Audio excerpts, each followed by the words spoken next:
And welcome to the show. The Back Nine Boys Golf Show is brought to you by Bridgestone Golf. Play the ball that fits you. By Sea Palms Resort, featuring the Miracle Practice Facility for members only. And by Mizuno Golf, reach beyond. And by RSM, proud sponsor of the RSM Classic and giving back to our community. On the show, we're going to talk with the growth of pickleball with Selkirk Sports founder Rob Barnes. The game is growing, especially with golfers. And then we'll talk with 21-time PGA Tour winner Davis Love III about his recent hip replacement surgery and when he thinks he'll be back on the tour, plus his vice captain roles at the Ryder Cup and his appointment to lead the President's Cup next year.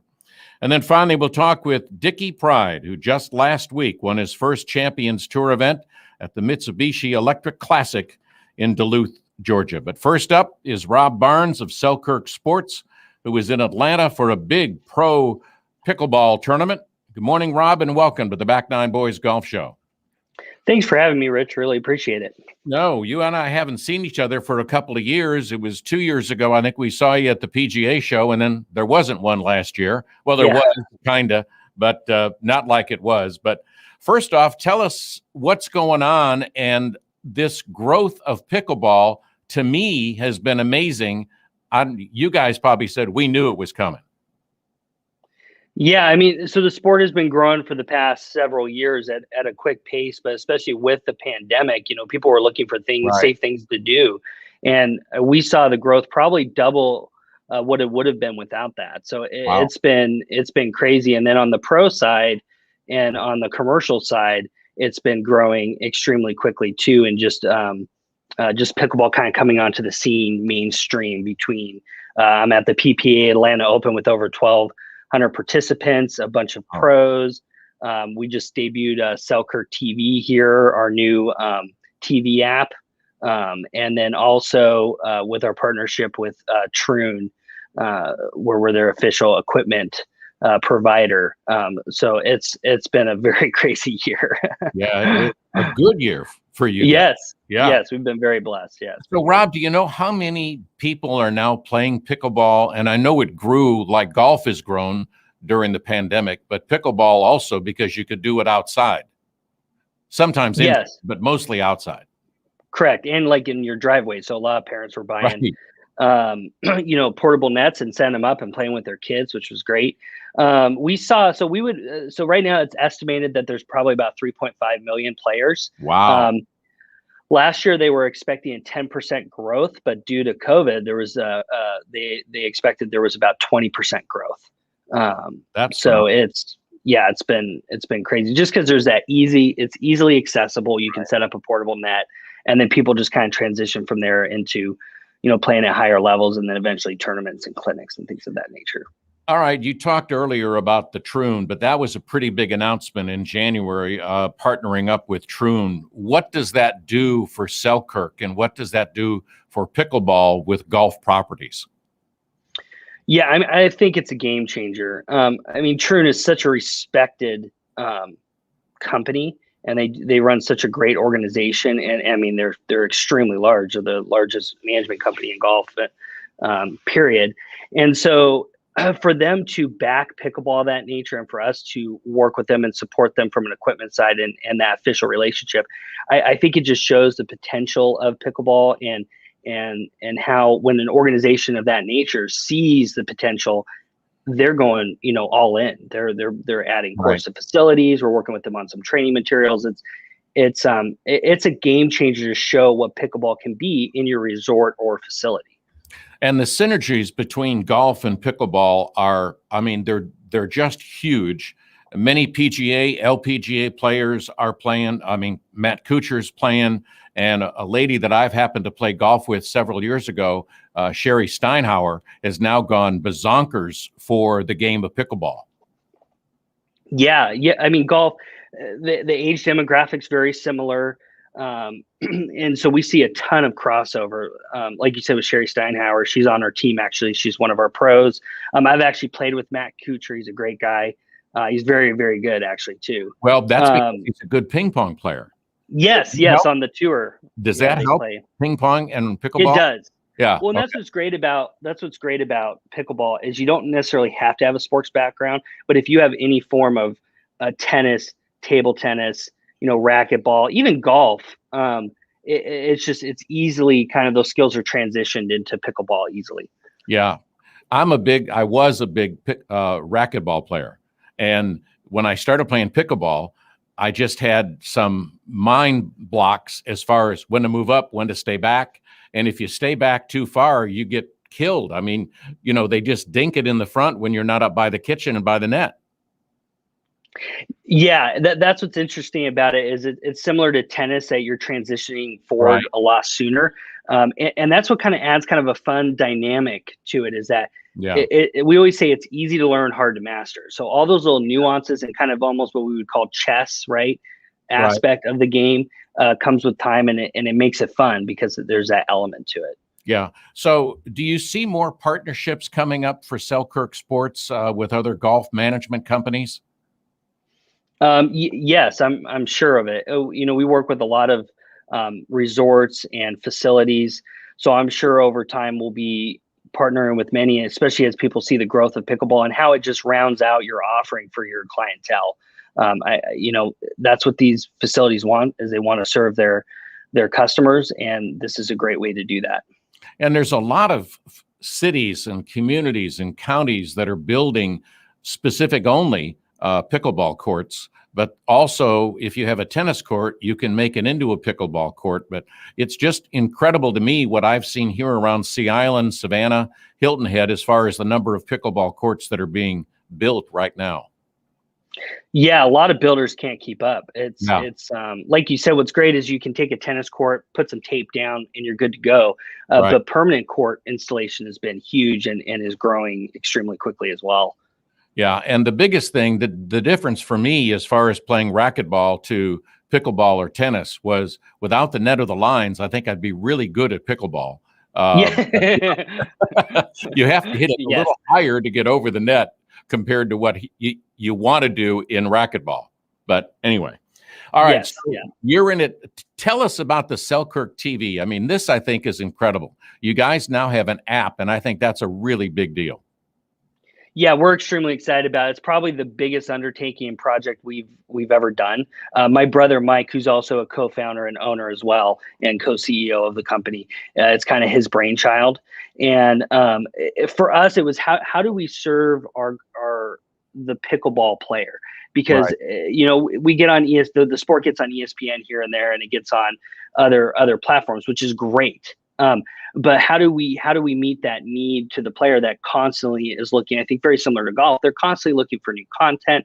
They want to learn how to play better, and this is a dedicated app for the pickleball player where we have matches, previous matches. We're live streaming here at the Atlanta Open, and shows, TV shows as well. That the consumer can just engage with pickleball, because right now a lot of the core players know about the pros, but with our vast reach in this sport, our goal is to bring those players on the outside that don't necessarily understand that there's tournaments and there's players, and kind of bring them into the sport and educate them, and give them great content that they can enjoy and learn from. All right, let's say some of our listeners have heard about pickleball. They've not played yet. What does it cost to get into the game? I did find out when I was beginning to play that there's a ball for inside and a ball for outside. And when I threw out the ball when we were playing outside, the guy said, "This isn't the right ball." I said, "Okay." So what does it cost, Rob, to get into the game? It's not that much. No, I mean, you can start if you want to just start with wood paddles. You can get in for $30, right, Okay. and some balls, and then you can usually find courts in your city. It's pretty common. Sometimes you maybe have to go and pay a small court fee at a facility, but you can start at 30. All the way up. We have our Vanguard series that we just launched in the electrified color scheme for Atlanta. This is the Georgia peach color. Oh, I love it. Love it. Yeah, and this one's a $200 paddle. Okay. So that's what's great about it. It's so accessible that you can get in at a very inexpensive, or you can get into the very high performance carbon fiber products as well. All right, $30 to a $200 paddle. Is there a big difference to somebody that's kind of not going to play in tournaments. Is there a big difference between the two? Cost-wise, I know there is, but performance-wise, is it? Yeah, definitely. So if you're going from wood, there's a huge difference. Let's say you just start with a basic composite at 50, there's definitely a big difference. You get a larger sweet spot on the higher end products. We have $150 products that are great too. You get bigger sweet spot, more consistency, more control, generally more power as well, depending on the model. So if you're first starting out, that $40, $50 paddle is great. But generally what we see is that people, as they get hooked on the sport, because it's just so addicting, they move up very quickly. Right. If my golf club was as big as the pickleball paddle, I think I'd get better contact more often. Yes. I need a longer handle, though. Yes. All right. Give us your website so our listeners can go to it, Rob. Yeah, so you can go to Selkirk.com, and you can also check out our Selkirk TV app on iOS, Roku, Apple TV, and most iOS and Android devices. And it's SELKIRK.com. Yep, SELKIRK.com. You got it. Rob, Thanks for being with us. Good luck at the tournament, and we'll go get the app right now to watch what's going on in Atlanta. Thank you so much, Rich. I really appreciate you having me on the show. And yeah, we're excited for the sport. So, all right. Congratulations. We'll talk soon again. Okay. Appreciate it, sir. You have a great day. You too. Rob Barnes, Selkirk Sports, pickleball, one of the leading companies that's out there. Go to selkirk.com and find out more about it. We're going to take a break, but after that break, we're on with Davis Love III, who is recovering from hip replacement surgery. We'll find out what's going on with him right after this on the Back Nine Boys Golf Show. Stay with us.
Hi, I'm Dr. Bob Winters, sports psychologist, and you're listening to The Back Nine Boys.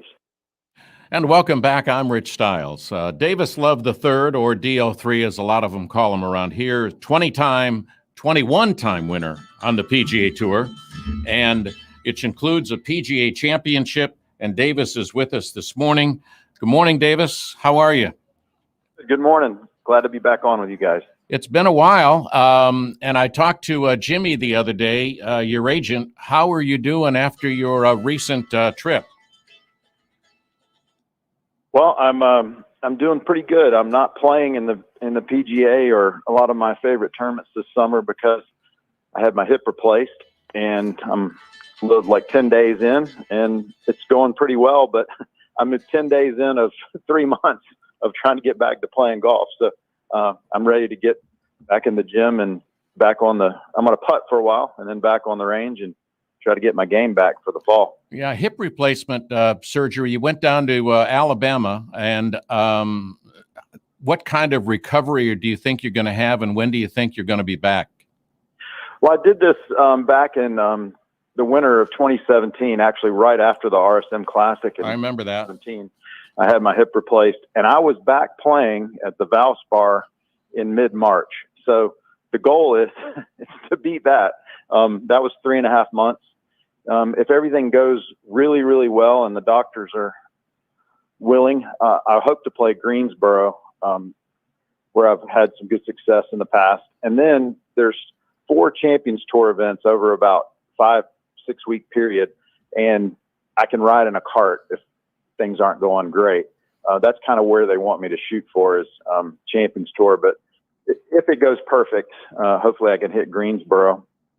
And then I really need to be ready for the Ryder Cup. Right. Whistling Straits is such a strange golf course that the assistant captains aren't going to be allowed to have carts. So I'm going to have to be able to walk all day. So that's really the main goal, is to get back to playing a little bit and be ready to help out Steve Stricker. Yeah, and that Wyndham is one of your favorites. That was your last PGA Tour win, number 21, in Greensboro. So that tournament's kind of special to you. Yeah, it's been really good to me. I've won there on 2 different golf courses. I've won at different stages of my career. My brother Mark and I renovated Forest Oaks Golf Club, right, where I used to play when I was there at UNC. So I won it on the old course. I won it on the renovated course, and then I won at Sedgefield, where they moved it back into town. So it's been a great place for me, and obviously being born in North Carolina, I've got a lot of great fan and family support up there. So it'd be nice to get back to play there. You know, I'm at that stage of, why is this guy playing on the regular tour? So courses like Sedgefield, there's a shorter Donald Ross course, right, very tricky. Old age and treachery can sometimes overcome youth. So that's a kind of a golf course where my experience can pay off, you know, like Harbor Town. Yeah. There's a few of them. We saw Stuart Sink win at Harbor Town this year. There's a few of them that I can compete on. And so I hate to miss Greensboro. Now, if I win on the PGA Tour, I will be the oldest. I won there at 51. I was, I think, the third oldest to won on the PGA Tour. So I'd like to get one more, and you can say 22 next time we do an interview. Oh, I'd love it. How hard is it, Davis, with the injuries that you've had, to kind of sit back and say, you know, I can't play the way that I want to, and I got to stop, and I got to take care of this? It's very difficult. You know, I've been talking and texting with Tiger some this spring, and he's in the same boat as me. He's a tragic situation. Lucky to be alive. You know, will he play again? But both of us have missed over the last 6 or 8 years half of our golf, at least. Right. Due to some sort of a surgery. And I've been very blessed that I have made it. I've played at least 15 tournaments every year through all that. So I've been very lucky. But it's frustrating. I sat down with Michael Bamberger, the great golf writer, and he said, "What do you think about Tiger Woods?" about 3 or 4 years ago. And I said, if he plays a full season, he can still win golf tournaments. Yeah. And he said, do you think he can win majors? I said, yes, any golf tournament, as long as he plays for a full year. Right. And if you go back and look at it, the only year that he played a full season, he won the Tour Championship, and then he won the Masters the next spring. So I'm in the same boat. I have to play for a year or two straight just to get going again, really. Right. Doesn't matter Champions Tour or regular tour. So I said, if I putt well enough to win on the Champions Tour, I can win on the regular tour. And I proved that. So it's just a matter of me getting some reps in, playing some tournaments, and hopefully I can get back to close to where I was at 50. Yeah, that's what you would hope for. So you mentioned Tiger. How is he doing? He's positive. We keep telling him if anybody can come back from this, it's Tiger Woods. And, the miracle stories keep coming for him. Winning at the U.S. Open in San Diego, basically on one leg, coming back from all the back surgeries and winning at the Masters. If anybody can do it, he can. He's positive, but he's got a long road ahead of him. Obviously, he's kind of in the Ben Hogan situation. Can he really come back from this accident? Can he really play again? And look at the two most determined people I've ever heard about in golf: Ben Hogan and Tiger Woods. Yeah, the most diligent, the hardest workers, the most thoughtful. Most intimidating, Ben Hogan and Tiger Woods. So if anybody can do it, Tiger can. All right. As you mentioned, Ryder Cup is coming up. Whistling Straits, as you said, you can't use carts. What are you going to be helping Steve with as far as the Ryder Cup? I mean, one of the greatest sporting events ever. Hopefully there's going to be the same crowds that we've been able to have before. But the crowds are so important in the Ryder Cup. But what are you going to be helping Steve with? Well, a lot like what Brooks Koepka said a few months ago, you only see me for 2 hours on TV. You don't see the work that I put in for my life to get there. You watch the Ryder Cup and you see an assistant captain and a captain out there. You don't see years of work that led up to it. So we've had 20 text message bursts in the last week and a Zoom call working on the Ryder Cup. I'm 22. President's Cup captain. I had a Zoom call yesterday and a bunch of text messages about the President's Cup.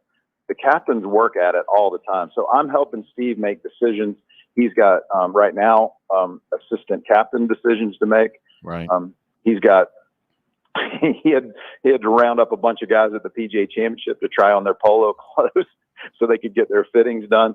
It's little details that help the team get prepared to play when they get there. We're doing a lot more than we did in the past of pre-preparation. Now, when we get there, I'm going to be in charge of 4 guys, and we're going to be talking about pairings, and we're going to be, making sure they get up on time and they wear the right clothes.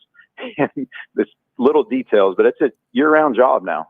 It's a lot of fun, but it's also a lot of work. Yeah, and right now you have the time to do it, but how frustrating is it for you to be kind of sitting there recovering and not playing?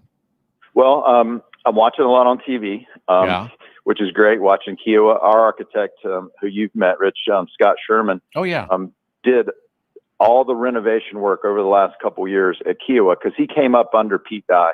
So he's done a lot of the work at Harbor Town over the last 5 years to bring it back from the hurricanes. He's done a lot of work at Kiowa. The famous Rory tree that he hit the ball up in the tree died. And so I think while we were working on the plantation course, Scott was going back and forth to Kiowa to move 4 trees, redo some bulkheads, gain some more hole locations. So it's fun to watch Kiowa this week. But I hate, me.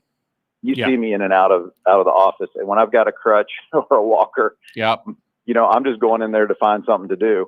Now there's a lot of things going on in our business life and I've got 3 little granddaughters. So you do. You're to busy. sit and color and play with Play-Doh. So a lot I can do. But I really I'm anxious. I'm working with Randy Myers at the Golf Performance Center, right? And David Richardson at Advanced Therapy just to get back to walking. Yeah. And then that next step is putting. Scotty Cameron's sending me some putters right now for my putting mat in the house. So I'm not bored. Right. My daughter, Lexi, who you can see in and out of the office as well. Yeah. She's running a fishing tournament today to benefit the American Cancer Society, and I can't go out and fish. So things like that are a little frustrating, but I'm finding plenty to do. Yeah. Well, I play golf with your father-in-law on Tuesdays, and every time I see him, I say, "Nice putter." He says, "Yeah, Davis gave it to me. Yeah, Davis gave me this. Yeah." Yeah, my son-in-law just got a new fancy putter like Patton Kazire putts with from Scotty Cameron. Scotty takes very good care of us. Yeah, well, that's good. I was thrilled to see that you were going to be part of the CBS broadcast team, and you did it. You tried it, and then it was something, I guess, that you didn't feel fit into what Davis Love really wanted to do. Well, I had a lot going on at the time. Yeah. Lance Barrow, who was the executive producer for CBS football and golf for 30 years, one of my best friends, talked me into doing it. And so I went to do it. And as soon as I signed up to do it, they announced that Lance was going to be going through his last year. They were going to retire him after my first season. So wow. There's a blow a little bit. And then the pandemic comes. CBS could not do their telecast the way they normally do it. It was all going to be remote when they came back from the pandemic. And I had a house fire and lost everything all at the same time. Yeah. So one, I was mentally not there. And two, I was just not as good at it as I thought and as they thought I was going to be. So it became one of those things. Well, the quarterback keeps throwing interceptions. We got to talk to him. The more we talked about the quarterback throwing interceptions, he threw more interceptions. Right. And I got into a kind of a mental spiral of losing my confidence, not knowing what I was doing. Plus, I was having to do it from a studio in Orlando and not be on the golf course. And it was just a combination of things. And Sean McManus, the head of CBS Sports, and I agreed, hey, this is not working. Yeah. It's not working for you. It's not working for us. And we didn't burn any bridges. I was texting Dottie Pep for info on Wednesday night about Kiowa. I'm still friends with everybody there. Right. Hang out with them.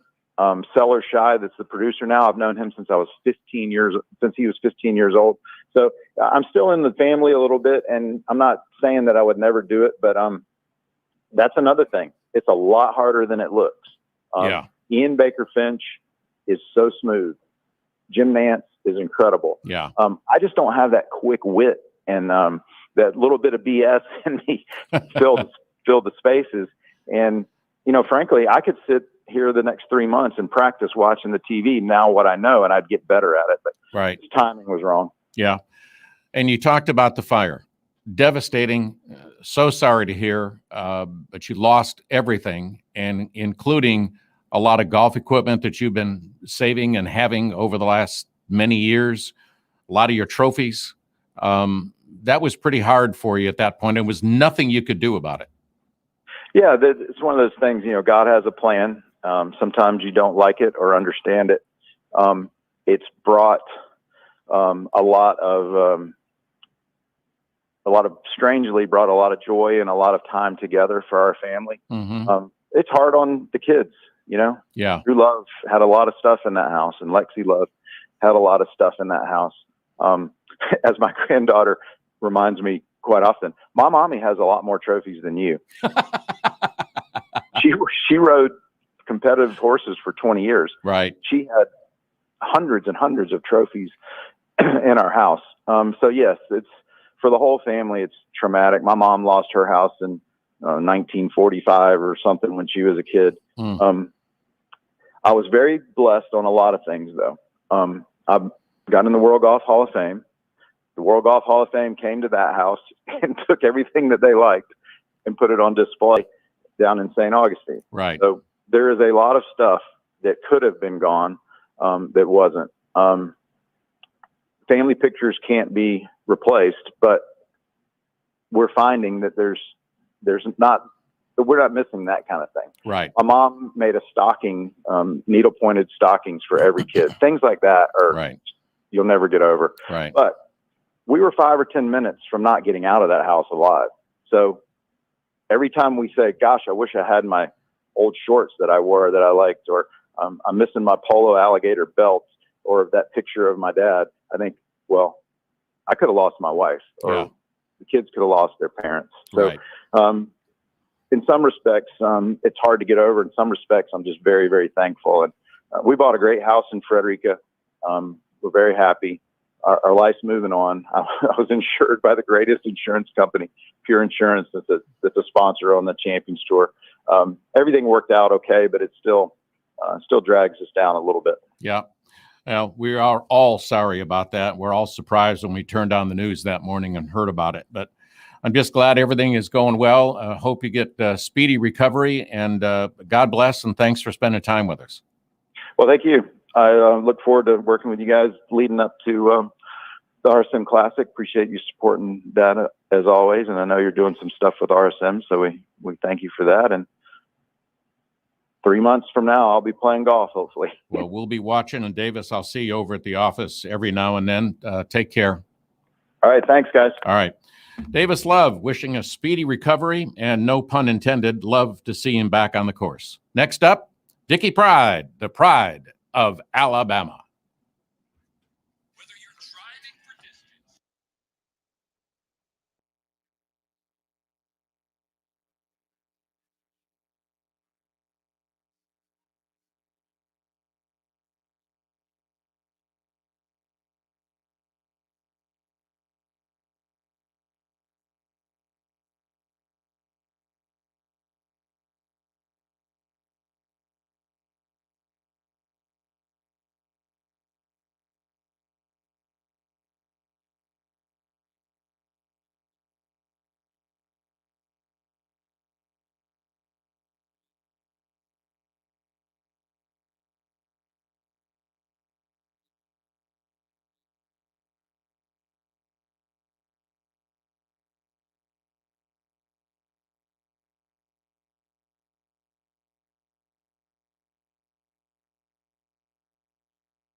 Hey guys, this is Chef Michael Park, personal chef of Dustin Johnson, Masters champion, and you're listening to the Back Nine Boys Show.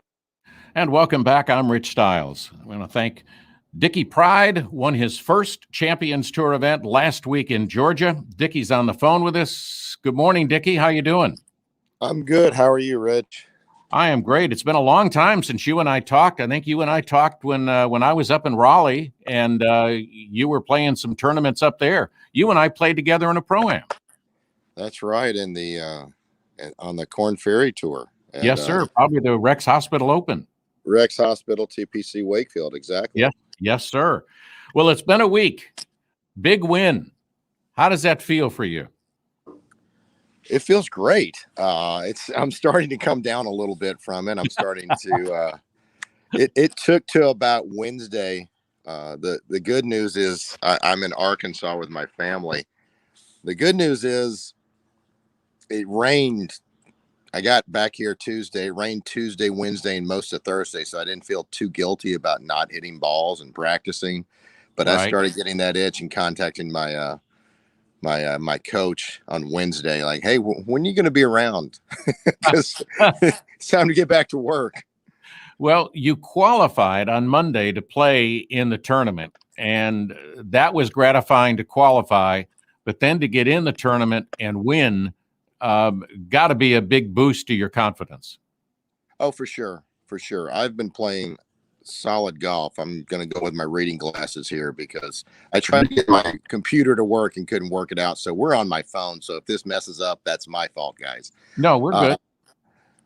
Yeah, it really is a big boost to my confidence. I'd been playing well. I kind of, starting the Champions Tour, I played in the Senior British Open in 2019 and came home and immediately had surgery on my thumb. I tore a ligament in my thumb. I had to have my thumb fused. And I didn't play another tournament for a year. And that was, and I couldn't go to qualifying school. And then, of course, we had COVID, and then they canceled qualifying school, and we've got the wraparound season. But I got some opportunities last year. I got a couple of exemptions into the Bridgestone Championship and the Sanford International, and played well in both of those. I think I finished 19th and 12th. And then I qualified for Pure Insurance and Raleigh and a couple, and I just kept snowballing it. Starting this year, I go to Tucson and Naples for the qualifiers. I shoot 3 under both times and miss. It's, this qualifying thing is no guarantee. Everyone says, oh, well, you've only got 50 guys. I'm like, yeah, well, 40 of them have won on tour. So they know how to play golf, right? And the other ones have gone far enough in Q school. We all know they can all play golf. So it's no easy thing. I really played well that Monday on Ansley Golf Club Settle Down course, I believe that is. I think I'm mispronouncing that, but close enough. It was a heck of a golf course. And the first 11 holes, it wasn't a golf course where you could shoot at every pin. You had to play strategic and shoot away from pins, and hopefully you make a 20-footer or two if you hit it really good. Right. And for 11 holes, I hit it exactly where I was looking every time. Wow. And it was great. And I was 400 through 11. Then I made my first bad swing and chipped in. So I was like, okay, this is a good day. And then played solid coming in, and qualifying is great. It gives you an opportunity. It's great on the Champions Tour as well because there's no cut, so you're going to at least break even for the week. Right. And I did a little better than break even this week. Yeah, you did. Was there a big celebration back home when you got there? We went out to dinner we went out to dinner, and where our place is a dry county. So I walked in and said, yeah, I'd like a glass of wine. And they said, no, you're not getting that. But we had a nice dinner. Sunday night after the tournament, I stayed at TPC Sugarloaf. I had a friend of mine that I hadn't seen in years from high school that's on the board there, a guy named Andy Alkmoody, and his wife Beth actually heads up all the transportation for the Mitsubishi Electric Classic, and Monty Ortel, and we just sat and we had dinner and we had a glass of wine, and I got them to drive me home. Oh, awesome. So what does this do for your schedule for the rest of the season, Dickie? Well, it makes it a lot easier to travel because I don't have to travel on Saturday to get to a Monday qualifying course on Sunday to play a practice round and then play the qualifier. And obviously, I'm in the tournament, so I can plan a little bit better and I can make it travel a little easier on me. And I know I'm in the tournament, so it's a big deal. I'm really excited. I've gotten some nice opportunities through qualifying and exemptions this year, and I'm really excited to go to Bridgestone and Sanford International and do what they need to help the tournament because they helped me out last year and play programs and do whatever. I'm really excited. Yeah. So when you get back onto your schedule and start playing on a regular basis, when you can pick and choose where you want to play, will you play? Is your schedule like 3 weeks in a row, take a week off, or are you just going to play as many as you can at this point? I'm planning on playing all of them right now. Okay. But the schedule, the Champions Tour schedule is basically that. We play the PGA Championship in Tulsa next week. Then we go to Des Moines, and then we go to Madison, Wisconsin, and we have a week off. And then we have Bridgestone, go to Endicott for the Dick's Sporting Good, and then U.S. Senior Open in Omaha, and then we have a week off. So at least for the next several weeks, that's exactly what I'm going to do. And is it a big difference to play 3 rounds rather than 4 on the Champions Tour? Does that help a little bit? I don't know if it helps. I think it's a little different mindset. It's really hard to stay patient with 54 holes. Those extra 18 holes means, you feel like for example, the first round of Mitsubishi Electric, I played, and I think this is one of the coolest stats ever. I played my first round with Paul Goydos and Stephen Ames. Well, we finished tied for second.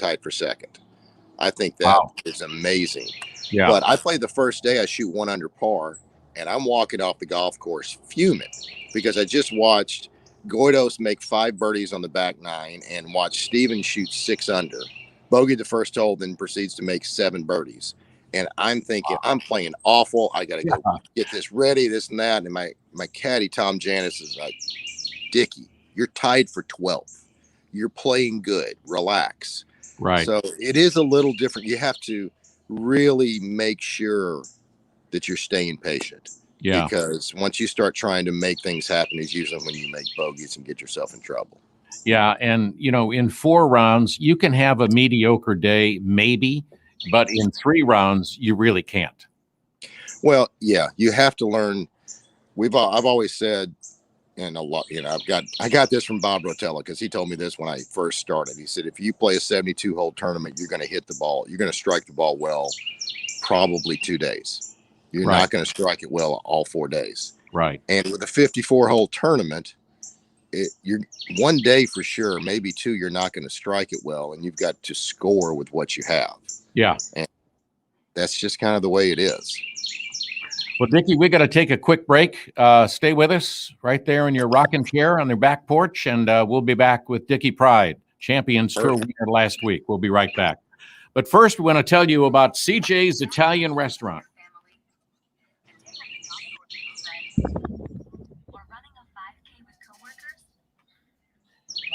No, okay. Just put me in the middle of...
Hey, if you'd like to have a birthday party for your kids, the place to go is CJ's Italian Restaurant. They have dough that you can play with, and it is a great birthday party, something very, very different.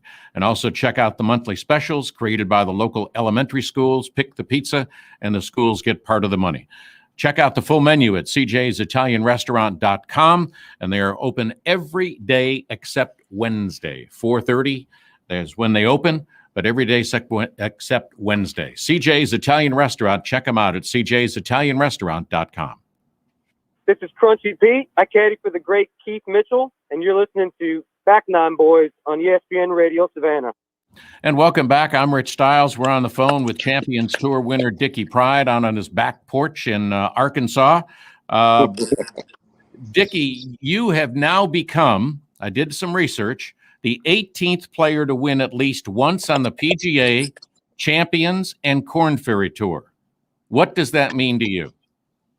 That really meant a lot to me, and I'm not sure. Well, it's a very cool stat. Yeah, and it was a goal of mine. We all sit down and write goals and affirmations and all that fun stuff. And one of my goals was to win because I wanted to do that. It was very important to me. I don't know why I gravitate. I mean, obviously you go to play to win, but to win on all three tours, I think shows a lot. Now I did a little differently because I won on tour in '94 and then I won on the Korn Ferry in 2015. But hey, whatever. You do what you do, right? It happened, so it's good. Yeah. So how is the competition on the Champions Tour compared to what's going on the PGA Tour? I mean, I know it's the guys are older. They may not hit it as far, but it's got to be just as competitive as it used to be. Oh, it's very competitive. And there are a couple of guys that still really West Short. I mean, Ernie Els, Retief. I played at the Pure Insurance with Retief and Ernie Els. And that's humbling because they bomb it. I mean, they hit it so far and they're so good. I think more than anything, people understand on the Champions Tour, this is, we're all not trying to reinvent our golf game. Right. We're playing what we have. Right. So it's very competitive. Almost everyone on the tour is won on tour or they've won somewhere or they wouldn't be there. Yeah. And it's very competitive. It's interesting. The golf courses, we play the same length, like we played the Woodlands and TPC Sugarloaf. I played tour events there, and we played from the same tees. And that technology has made it a little bit shorter, right? But not much. I'm hitting a lot of the same clubs, so it's very competitive, and you really have to maximize what you do. Yeah, and now you're back playing with a lot of the friends that you played with on the PGA Tour. Yes, yeah, it is. It's a nice homecoming just to go out. I mean, I'll use Steve Pate's words because I played Steve's last Korn Ferry event with him in Georgia, and he said, my kids are out of school, so we're empty nesters. My wife gets to travel with me. I'm playing against guys that I grew up from junior golf playing. Wow. If I don't feel good, he's like, I can find no downside to any of this. Right. And that's the way it is. And it's so nice to be out. You go on the range and it's a little more laid back. People are practicing. Some people are grinding, but you walk by and it's like, hey, Glenn, hey, Jonesy, what's going on? Talk a little bit and go from there. So as far as your schedule and exemptions, you're now clear for what, 2 years? You've got 2 years exemption on the tour? Correct. The rest of this year and next year. Okay. So. And how has your game changed from when you and I played at the Korn Ferry event, which it wasn't Korn Ferry at that time, but at the Korn Ferry, to now? How has your game changed besides the technology? I think for me personally, the surgery I had in 2019 made a big difference. Okay. All right. So basically, if you look down at your left thumb, which is how you grip the club, and at the top of your swing, your left thumb is what like this is how club rest on your left thumb. Well, I Right. tore basically the outside ligament of my thumb is the best way to describe it. So Oh. my thumb would go back where I could touch the back of my hand. That's not a good way to hold the club. So the surgery, the surgery fused my thumb at 10 degrees. And with that surgery, I became more consistent. I had to change my golf game a little bit. I had to have a stronger grip, and I had to turn more, which are both good things. So I've kind of the best way to describe it is, you know, how Sergio Garcia does the snap load on the way down. I can't do that. Okay. My physical limitation will not allow me to do that. So the basic model, easiest way to describe it is I'm trying to be way more like Steve Stricker. I'm trying to have a real big turn and not a lot of hand set. And okay. I've become a more consistent ball striker. I can't hit all the shots I used to. There are certain shots where it's difficult because I've got 30 years of instinct saying, hit this hard hook and here, do this. But I'm not capable of doing it anymore. Yeah. So it's you go play what you have. Right. How are the Pro-Ams different on the Champions Tour, or are they, Dickie? We've got about a minute left. They are way more relaxed. Yeah, I'll bet. More relaxed, more fun. And it's nice because, you know, they play different tees, but we're all in the same spot. So we all sit and laugh and have a good time. Yeah.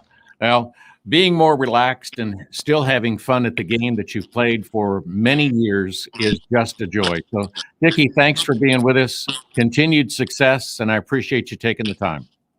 It was my pleasure, Rich. Thanks for having me on, and hopefully I'll do something where we get to do it again and do this again later this year. Hey, you got it. I'm going to hold you to that. Yeah, well, you apparently have my cell number. Apparently I do. Yeah. All right. Take care. Thanks again. All right. Thanks. Dickie Pride. Great guy. Champions Tour winner. Want to thank you for being with us. Davis Love, thank you. Rob Barnes from Selkirk, thank you. And we want to thank you on the Back Nine Boys Golf Show every Saturday and Sunday right here on ESPN Coastal. You've been listening to the Back Nine Boys Golf Show with Rich Stiles. Go to back9boys.com for all things golf whenever you want it. We'll be back next week with an all-new Back Nine Boys at back9boys.com.